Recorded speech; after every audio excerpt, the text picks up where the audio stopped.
Right, a very good morning to you. Thursday, the 21st of January. This morning's assembly, which I hope you're going to enjoy. And I've taken my assembly out on tour again. I'm looking behind me. I can see a display on the Gruffalo. There's a birthdays display, a bit of counting going on. Lots of good things. Have you decided or have you managed to guess which class I'm in? Yes, I'm in the nursery class. So a happy place for many of you. Many of you with very, very fond, especially you older ones, very, very fond memories of being in nursery with Mrs. Carasolo and the team there.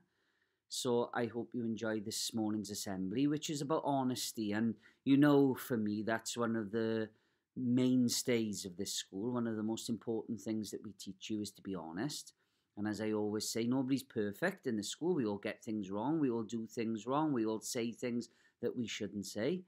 But the important thing is to be honest about it. There's nothing worse than when somebody lies and makes things even worse. If you've done something wrong, better just to say, do you know what? Yes, I did it. I'm wrong. I'm sorry. I'll make sure it never happens again. I'm going to learn a very valuable lesson from it. And this morning's story is all about that. And we hear about somebody who eventually is honest and really reaps a lot of benefits from it. It was all they could talk about, ever since Mr. Brown had told the children about it in assembly last Friday. There had been a buzz of excitement around the school. Children were making jokes at each other about how theirs was going to be the best, that they were the ones with supersonic soil. Others spoke of how their plants would shoot through the roof when they spoke to them every day, and that no other grower could compete with their green finger skills. Well, I'm wondering what's this about now. Is there going to be some type of competition? Do we know what the term having green fingers means? Well, having green fingers means to be a good gardener, so it might be something to do with a growing competition, this one. Farah smiled when she overheard the conversation. She liked to win. She liked to be the best. Sounds a bit like me. Last year, she had won the school-wide writing competition. Her story was about an adventure holiday where the main character, Clara, had wandered off on her own and got stuck in a rock pool with two giant crabs. The school had roared with laughter when they heard how Clara had fallen over in the pool before standing up again, only to find she had a crab attached to each of her hands. Oh, imagine that. Last term, Farah had won the school spelling competition. Every night for a month, she had practiced the words on the list until she was able to spell them backwards as well as forwards. When it came to the day of the competition, she had felt a little bit nervous because Jimmy had been practicing as well, and the whole school knew that he was the best speller that there ever was. Luckily for Farah, but certainly not for Jimmy, Jimmy had an attack of the nerves and stumbled as he tried to spell tarantula. Just wondering if any of you going like that. Try and spell out tarantula. There's probably a tricky word. The school had gasped as he spelled out a T where it wasn't supposed to be. Farah had just smiled quietly and gently to herself. Yes, Farah liked to win. At the end of each day, Farah would race home from school and tenderly water her sunflower. Oh, right, we find it's a sunflower growing competition. She would chat to it about her day, telling the growing flower about the other children and how they were desperately trying to win the growing competition.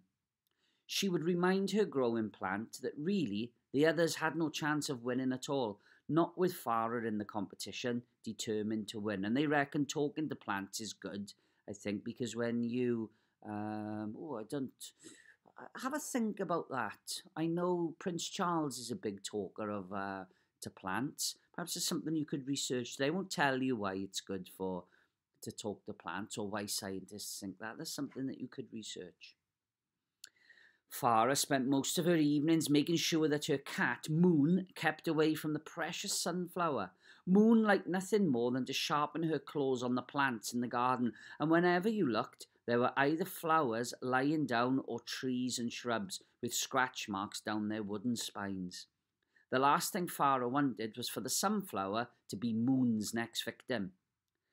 Understanding her problem, Farah's granddad had built her a special fence that she could place around the flower, protecting it from Moon's eager claws.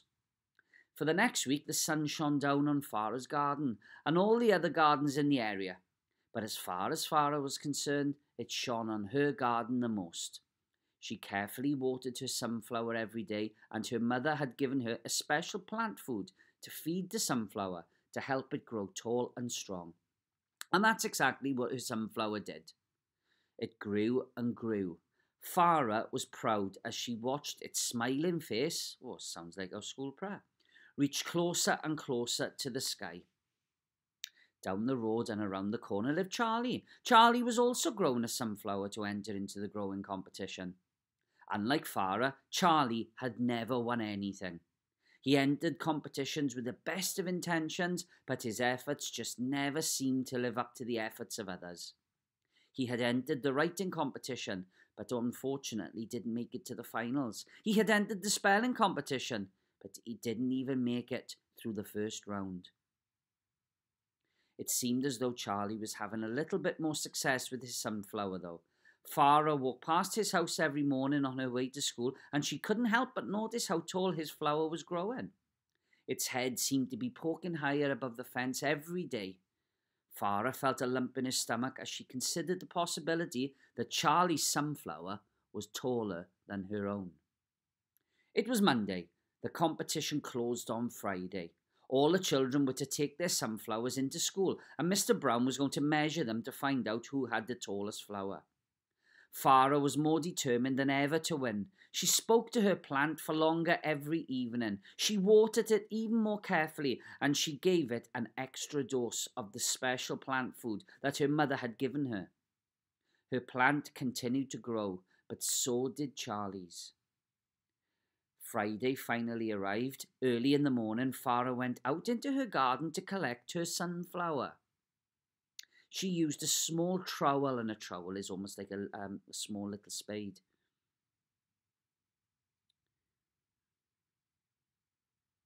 Being careful not to damage them. It was as she was lifting her plant from the soil to the pot that disaster struck. Oh no. I wonder what's happened. The stem of her plant snapped. The stem is the long part, almost like the spine of the plant, isn't it? Farah's world fell silent. Can you imagine? Oh, she's been growing this for weeks. The birds stopped chirping their morning song. The spiders stopped crawling across their morning webs. Farah simply stared at the broken stem. Her heart dropped to her shoes, and we've all been in that position.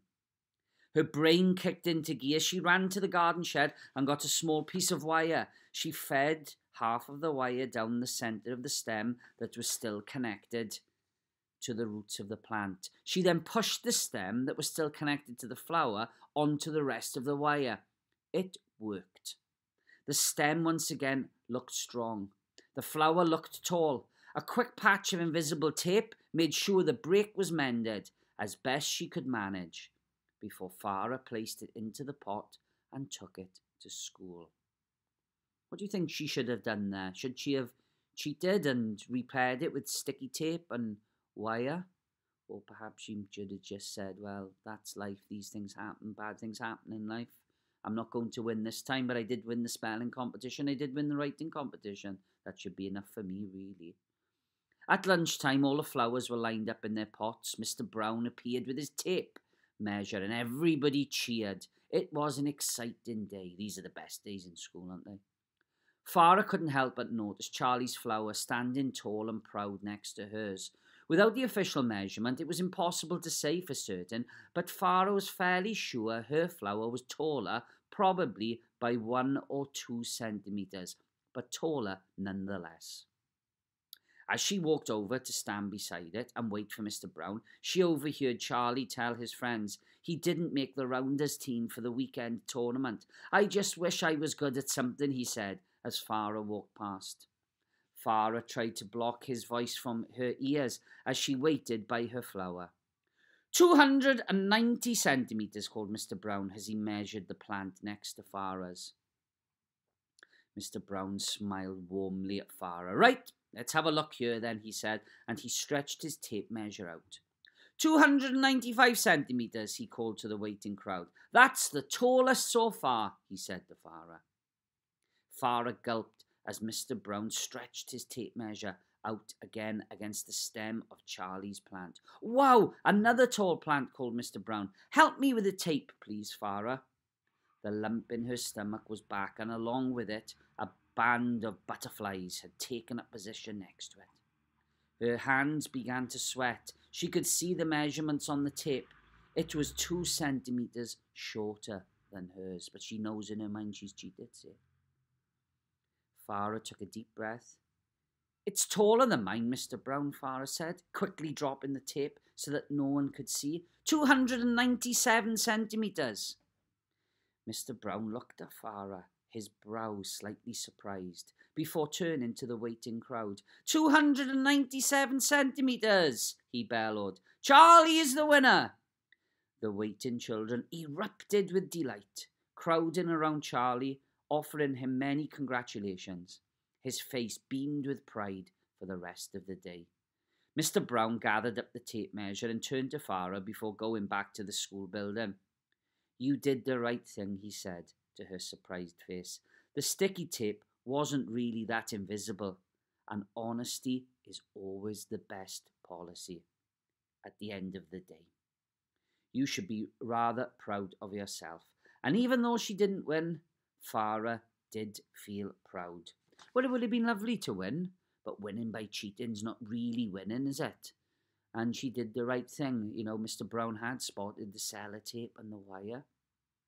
But perhaps he didn't want to make her look, foolish in front of everybody else. But perhaps he was waiting for her to do the right thing, but she did. So he didn't have to say anything to her in the end, just a well done. And that's what I said to you. Tell us the truth. Always tell the truth. If you do something wrong, nobody is perfect. Certainly not me. Certainly not you. Certainly not mums or dads. We've all done things over the years that we shouldn't have done, Even I've had to go, when I was in school, I had to go up to the headmaster's room on occasions when I'd done things wrong in school. None of us are perfect. We all know that. So, have a lovely day. Been really pleased to see lots of the good work that's going on in your classes. Some amazing stuff going on. The work is being sent in. I know people are getting up for live lessons. We've had live lessons in year 6, year 5, year 4. There's some in year 3 today. Very, very proud of how hard you're working. So, we'll finish today's assembly. And as we always do, put our hands together and eyes closed, or pray whichever way we wish. But we'll all say our school prayer together. Un, dau, tri. This is our school. Let peace dwell here. Let the rooms be full of contentment. Let love abide here.